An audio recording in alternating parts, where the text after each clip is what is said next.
Olá, alunos, novamente. Então, agora a gente vai fazer a parte 2, tá? Que é a parte de eritrócito, de leucócitos, tá? Vamos lá, começando. Então, deixa eu só arrumar aqui. Tudo bem. Então, a parte do hemograma agora que a gente vai estudar é a parte da série leucocitária, né? Lembrando, então, que a série eritrocitária a gente já viu. Agora a gente vai ver a parte leucocitária. O leucograma, então, é o estudo da série branca ou dos leucócitos, né? Ele faz uma contagem total dos leucócitos e depois uma contagem diferencial, contando-se a cada 100 células, tá? O adulto normalmente apresenta de 5 a 10 mil leucócitos totais por 100 ml de sangue. Então, na contagem diferenciada, a gente discrimina monócito, linfócito, eosinófilo, basófilo, neutrófilo segmentado, bastonetes, linfoblasto, mieloblasto, monoblasto, promielócito, mielócito, metamielócito, linfócito típico e linfócito típico e atípico, tá? A gente sabe que tem essa parte dos blastos aqui, ela não é para estar dentro dessa contagem. Mas se a gente começa a identificar muitos blastos na contagem, significa que a gente está com algum problema na nossa medula, ou está produzindo porque a gente teve uma infecção grave, ou porque a gente está com algum problema proliferativo lá na medula, tá bom? Então, a leucocitose é a contagem dos leucócitos acima dos valores da referência total. É uma reação a várias infecções, por exemplo, processos inflamatórios, e, em certas circunstâncias, processos fisiológicos de estresse, por exemplo, extremo. Essa reação é mediada por várias moléculas liberadas em resposta a algum evento estimulador, tá? A leucocitose constitui, na resposta da fase aguda do organismo, a muitas doenças, por exemplo, bactérias, vírus, fungos, protozoários, espiroquetas, tudo isso tem uma resposta de leucocitose. Você acaba aumentando a produção, tentando combater o patógeno, tá?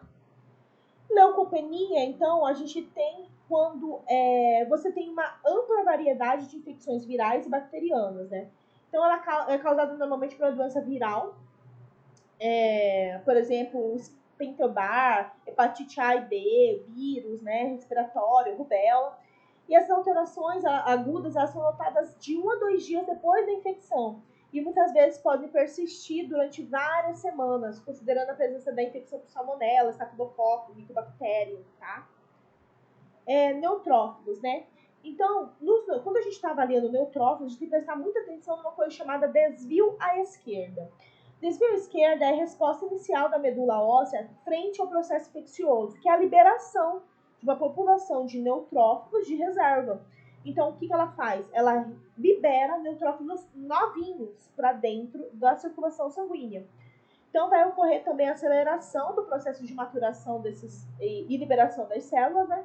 Levando como resultado o que a gente chama de desvio à esquerda, que é a presença de uma maior quantidade de bastonetes de células mais jovens da célula granulócita. Por exemplo, você vai conseguir ver lá metamielócito, mielócito, promielócito e mieloblasto. Tudo por conta desse desvio à esquerda. Então, o que é o desvio à esquerda? É a presença de células jovens da série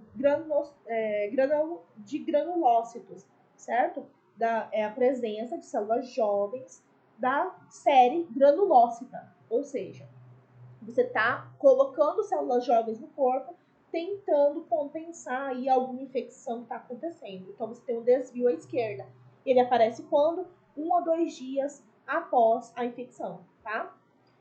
Então, a presença de mais de 500 bastões, ou seja, células jovens, constitui indicação de uma infecção.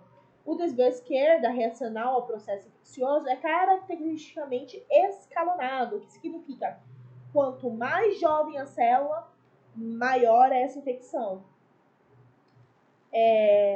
Então, as células maduras e maiores do que as células jovens, tá? O desvio à esquerda não escalonado traduz a liberação de granulócitos jovens em processo de produção não hierarquizado está associado à disfunção da medula. Então tá, quando você começa a enxergar lá no exame de sangue, vou colocar aqui que você consegue ver. Então vamos lá. Esse daqui é o neutrófilo segmentado, esse aqui é o bastão, o bastonete. Esses dois é normal a gente encontrar no sangue, certo? A gente não viu lá o neutrófilo? A gente viu o neutrófilo, tá? Então, assim, é normal a gente encontrar eles no sangue. Agora, se a gente começa a encontrar metamielócito, comecem a encontrar mielócito, promielócito e mieloblasto, que são umas células bem granonas assim, vocês conseguem ver aqui a diferença? Olha só. Então, se você começar a encontrar essas células dentro do seu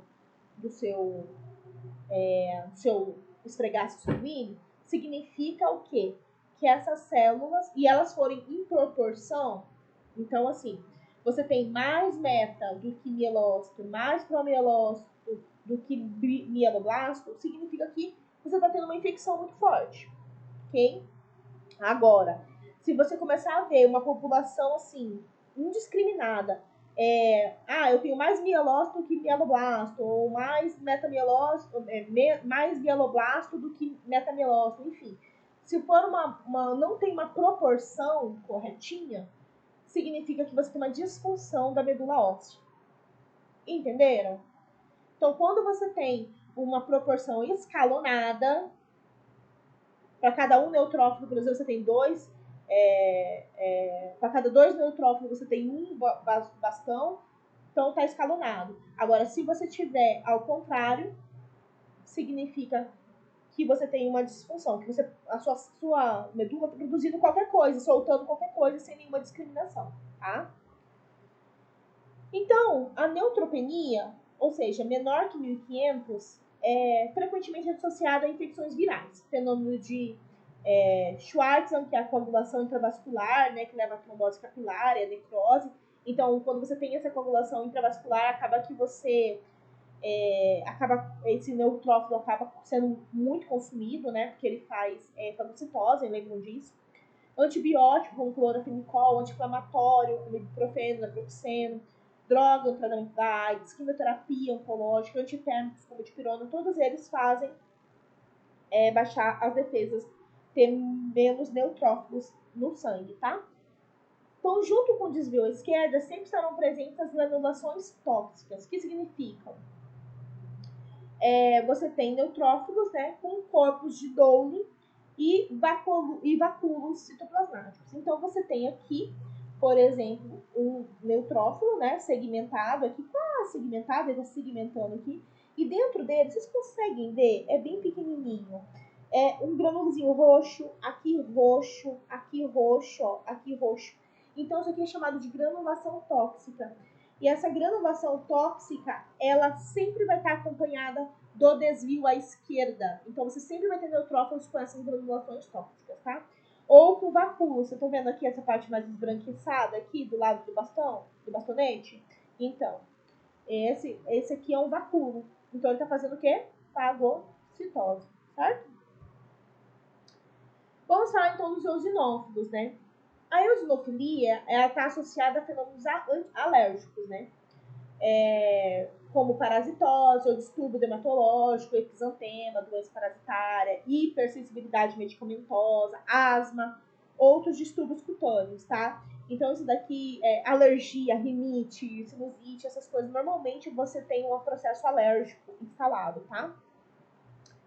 E a eosinopenia aparece uma situação de estresse agudo, como resultante da estimulação de corticoides, tá?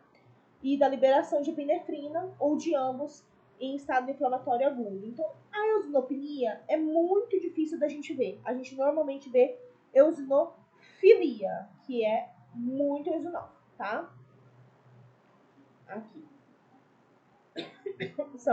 Aqui é uma placa, né, com eosinofilia, e aqui é uma placa normal. Então, normalmente é bem difícil a gente ver um neutrófilo, tá? A gente vê. Linfócito, tá? A linfócito é a nossa célula de defesa, certo? Então, a linfocitose, ela tá associada às infecções virais. principalmente mononucleose, citomegalovírus, varicela, hepatite, né, tuberculose, toxoplasmose, brucelose, enfim. Então, esse valor vai estar acima de 5.000, tá? Os pacientes com mononucleose infecciosa ou coqueluche, por exemplo, pode apresentar acima de 15.000, tá?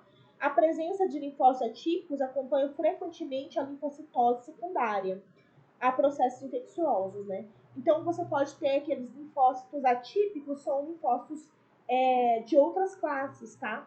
Mas, normalmente, a gente não consegue assim, diferenciar eles. É muito tempo de leitura de lâmina para a gente diferenciar um linfócito, tá? A linfocitose, com presença da anemia, ela tem plaquetopenia também, tem quadro púrpuro, né, ou dores ósseas. Ela pode levantar suspeita de leucemia linfoblástica aguda, tá bom? Então, quando você tem uma linfocitose com presença de anemia, é suspeita de leucemia linfoblástica aguda. Então, a linfocitopenia, né, na reação da fase aguda, o hemograma frequentemente demonstrará o menor de 1.500, tá? Refletindo a mobilização dos linfócitos em nível tecidual para o recolhimento do antígeno, porque o linfócito, ele é aquele, né, que entra em contato com o antígeno, lembrem disso, né? Vocês lembram lá a diferenciação do linfócito T e do linfócito B, né? E aí, ele pode se elevar discretamente aí, e retornar no nível normal posteriormente, né? Então, a linfocitopenia também pode ocorrer em situações de estresse, tá? Então, em fase aguda, normalmente a gente tem linfocitopenia, porque os linfócitos não estão mais presentes na corrente sanguínea, eles estão no tecido. Então, como a gente dosa eles na corrente sanguínea, a gente não consegue ver eles lá no tecido fazendo reação, tá bom? Aqui está o linfócito, né? A célulazinha pra gente lembrar dele. A gente viu bastante ele na nossa aula, né? Basófilos. Então, os basófilos, né, contém grânulos com grande quantidade de heparina e de histamina, né? Ele ocorre realmente nos pacientes com leucemia mielógena crônica, né? Colite ulcerativa, artrite reumatoide, deficiência de ferro, insuficiência renal crônica e após a radioterapia. Os monócitos, né, a monocitose, ela tem grande importância no processo inflamatório a nível tecidual, tá? Na fase aguda, ela apresenta pouca alteração. Lembrando que o monócito é o que dá origem aos macrófagos, tá? Mas a gente observa na monocitose, né? Ou seja, no aumento desse monócito na fase de convalescência e da doença crônica, tá? Doenças infecciosas de evolução crônica, como tuberculose, paroxídeo-micose, sífilis, endocardite bacteriana, enfim, tifoide. Normalmente a gente tem uma monocitose, ou seja, um aumento de monócitos, tá? A monocitopenia ela ocorre secundariamente à endotexemia, ou seja, ou no uso de farmacológico ou de glicocorticoide. O que significa? Significa que ela ela ocorre, né, depois do uso de algum tipo de xenobiótico, tá? Então ela diminui. Mas normalmente a gente vê o que? Monocitose, ou seja, ou ele elevado ou ele normal, tá bom? Então essa foi a nossa aulinha aqui